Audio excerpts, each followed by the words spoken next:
శ్రీమాత్రే నమ. జయ గురు దత్తాత్రేయ నమ. ఈ వీడియోలో మనం కర్కాటక రాశి వారికి యోగించే దశలు, అంటే ఏ గ్రహం యొక్క దశలో కర్కాటక రాశి వారి యొక్క అదృష్టం జీవితంలో స్థిరపడడం జరుగుతుంది అన్న విషయాన్ని ఈ వీడియోలో తెలుసుకునే ప్రయత్నం చేద్దాం. కర్కాటక రాశి వారికి చంద్రుడు అధిపతిగా ఉండడం జరుగుతూ ఉంటుంది. కామన్గా ప్రతి లగ్నం వారికి ఆ లగ్నాధిపతి కంపల్సరిగా శుభ ఫలితాన్ని ఇవ్వడం జరుగుతూ ఉంటుంది.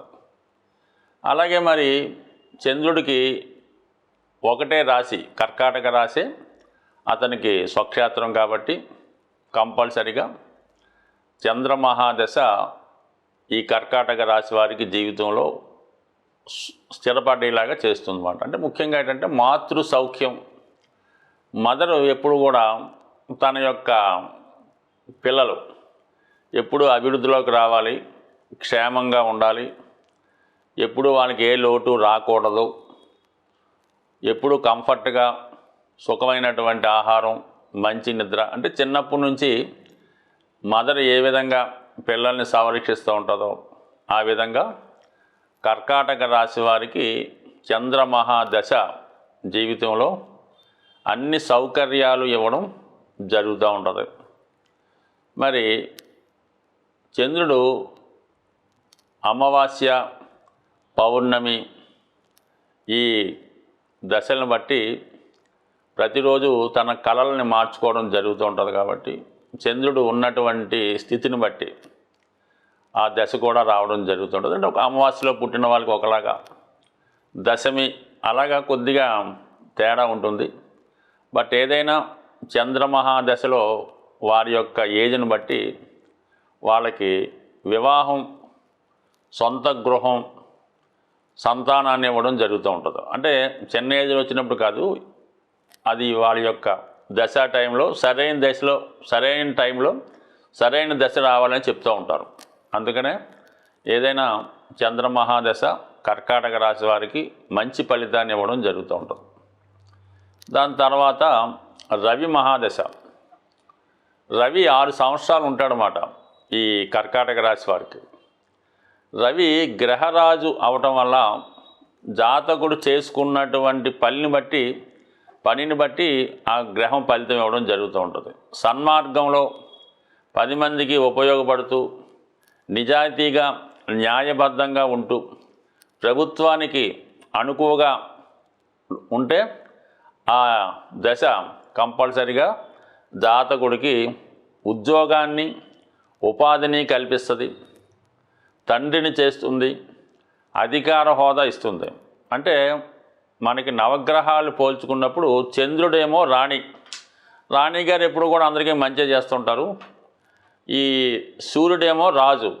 రాజు బాధ్యత ఏంటి? ప్రజల్ని న్యాయంగా ఉండేలా చూడటం, వాళ్ళకి ఉపాధి కల్పించడం. అందువల్ల ఏంటంటే న్యాయంగా తనకి విధేయులుగా ఉన్న వాళ్ళకి కంపల్సరిగా మంచి హోదా ఇస్తుంది. ఎవరైతే చట్ట వ్యతిరేకంగా, ప్రభుత్వానికి వ్యతిరేకంగా తిరుగుబాటు ధోరణిలో ఉంటారో వాళ్ళకి పనిష్మెంట్ కూడా ఇవ్వడం జరుగుతూ ఉంటుంది. అంటే కేవలం ఈ రవి దశ 6 సంవత్సరాలు అయినప్పుడు కూడా జాతకుడిని ఒక విధంగా తీర్చిదిద్దే ప్రయత్నం చేస్తూ ఉంటుంది. అంటే జాతకుడిని నిలబెట్టే ప్రయత్నం చేస్తుంది, క్రమశిక్షణలో ఉండే విధంగా చేస్తుంది అన్నమాట. అంటే మనం ఎక్కడైతే ఉన్నామో అక్కడ ఉన్నటువంటి పరిస్థితులకు అనుకూలంగా ఉండేలాగా మార్చడం జరుగుతూ ఉంటుంది. సో ఈ రెండు ఓకే. అంటే ఈ రాశి వారికి మళ్ళా ఎక్కువగా కుజ మహాదశ. అంటే కుజుడు వీళ్ళకి 7 సంవత్సరాలే దశ ఉంటుంది, కానీ కుజుడు యోగకారకుడు. అందువలన ఏంటంటే కుజ మహాదశలో ఉద్యోగం ఇవ్వడం జరుగుతుంది, సంతానం ఇవ్వడం జరుగుతుంది, భూములు, స్థిరాస్తుల మీద లాభాన్ని, ఆదాయాన్ని కలిగించడం జరుగుతూ ఉంటుంది. అయితే ఈ దశలో వీళ్ళు ఎక్కువగా సొంత ప్రయత్నాల కన్నా ఇతరుల కొరకు ఎక్కువగా కష్టపడుతుంటారు, ఇతరులకి అభివృద్ధి చేసే విధంగా ఉంటారు. బట్ ఏదైనా అప్పటిదాకా ఏ పని పాట లేకుండా లేజీగా ఉన్నవాడు కుజ మహాదశ రాగానే స్వతంత్రంగా సంపాదించి పౌరుషంగా నిలబడి తనకు తాను పోషించుకుంటూ తన కుటుంబాన్ని పోషించుకునే విధంగా ఉంటుంది. సో కుజమహాదశలో రుణాల నుంచి విముక్తి లభిస్తుంది. అలాగే వృత్తిలో స్థిరదక్కోవడం, పాలిటికల్స్లో పాల్గొనడం, ఇవన్నీ కామన్గా కుజమహాదశే. అంటే కుజుడు యోగకారకుడు కాబట్టి కర్కాటక రాశి వారికి కుజమహాదశే ఎటువంటి ఇబ్బంది పెట్టకుండా మంచి ఫలితాన్ని ఇస్తుందన్నమాట. అయితే మరి తర్వాత గురు మహాదశ.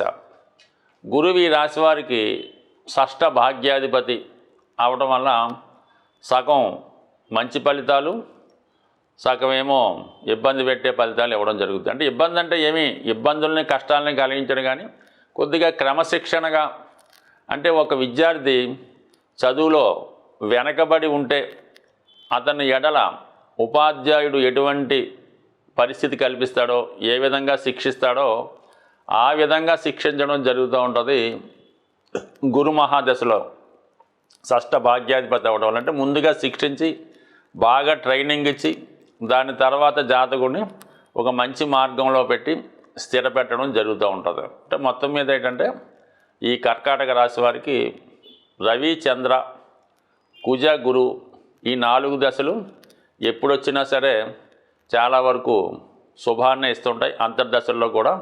అయితే ఏంటంటే మరి చంద్రమహాదశ 10 సంవత్సరాలు, 6 సంవత్సరాలు రవి, 7 సంవత్సరాలు కుజుడు, అంటే 23, అదో 16, అంటే 39 సంవత్సరాలు. కేవలం ఏంటంటే 39 సంవత్సరాలు మాత్రమే జాతకుడు శుభ ఫలితాన్ని అనుభవించడం జరుగుతూ ఉంటుంది అతని ఆయుష్లో.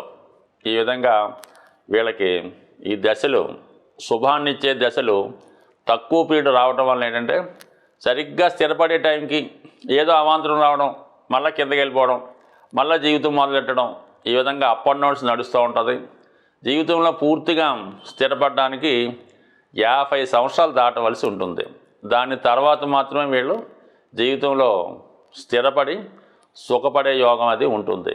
మరి ఎక్కువగా వీళ్ళకి శని మహాదశ వస్తే మాత్రం చాలా ఇబ్బంది పడవలసి ఉంటుంది. ఒక విధంగా మారకుడు, ఒక విధంగా అష్టమాధిపతి. అందుకే 99% కర్కాటక రాశి, కర్కాటక లగ్నం వారికి వివాహ జీవితం చాలా ఇబ్బంది పెడుతూ ఉంటుంది. అంటే వివాహం తర్వాత ఒక విధంగా ఉంటుంది, వివాహం ముందు ఒక విధంగా ఉంటుంది అన్నమాట వీళ్ళ యొక్క జీవితం. అందువల్ల ఏంటంటే ఈ కర్కాటక రాశి వారికి శని మహాదశ వచ్చినప్పుడు చాలా వరకు మరి భార్యాభర్తల మధ్య ఎడబాటు, ఉద్యోగం కోల్పోవడం, రాజ్యాన్ని కోల్పోవడం, ఇవి సాక్షాత్తు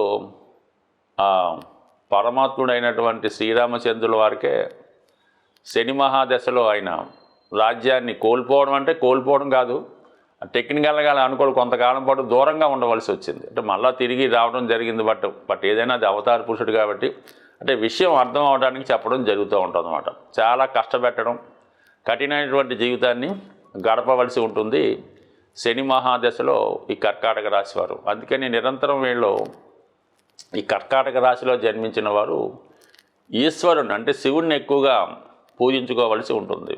మరి శ్రీరాముల వారు కూడా యుద్ధానికి వెళ్ళే ముందు, దాని తర్వాత కూడా శివుణ్ణి ఆరాధించడం, శివుని యొక్క మరో రూపమైనటువంటి హనుమాన్ మరి తనకి సహాయంగా ఉండడానికి, ఇవన్నీ కూడా అంటే అలాగ ఇలాగ కూడా అనుకోవచ్చు. బట్ కానీ మనకున్న అవగాహన ప్రకారం ఈ కర్కాటక రాశి వారు జలతత్వ రాశి అవ్వటం వల్ల నిత్యం అంటే మరి వాళ్ళ అవకాశాన్ని బట్టి శివుడికి శుద్ధమైనటువంటి జలంతో కానీ ఆవు పాలతో కానీ అభిషేకం చేసుకోవడం వల్ల చాలా మంచి ఫలితాన్ని, ప్రశాంతమైన జీవితాన్ని పొందడం జరుగుతుంది. స్వస్తి.